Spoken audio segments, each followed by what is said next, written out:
This is Channel 2 News, coverage you can count on. Flows have not been like this in my whole career. Yeah, you heard him right. His entire career. And that means the river is more dangerous than ever. A warning from firefighters on our Channel 2 News big story at 5:30. And you know that river is just flowing very, very fast, very, very high. And the public needs to stay away.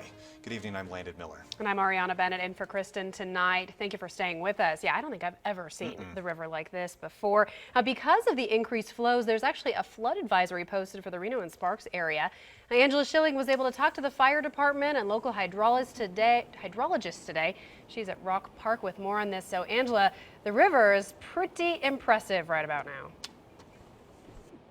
Yeah, you could definitely say that. I mean, it definitely is moving pretty fast. It's moving a whole lot faster than normal.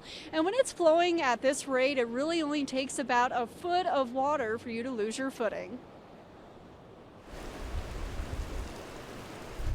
Flooding some of our neighborhood bike paths and low-lying areas, the flow rate for the Truckee and Reno is about 3 times more than average for this day. You can come down and see it safely. It's the issue of getting in the river that causes the problem, and that's what we warn people against. Experts have a good reason to worry too. The river is moving at a speed of roughly 9 miles per hour in Reno. That doesn't sound all that fast, but if you were to be in there in the water or in a boat, you'd think it's very fast. Depending on the terrain and slope of the area, the speed of the river changes quickly. Even a matter of 200 yards can make a difference. For example, areas that have been mitigated for drought purposes can flow at a faster rate than others. Relentless. It goes constantly. So there's not a chance to step back, catch your breath, reset, because the river doesn't stop. It keeps the pressure on you, and that's why it's so dangerous. Cubic feet per second gives hydrologists a measure of volume, which is something they need to make flooding forecasts and see the power of the river. To convert it to miles per hour is no easy task. According to hydrologists, 1 CFS is about 7.5 gallons of water moving by a point in a given second.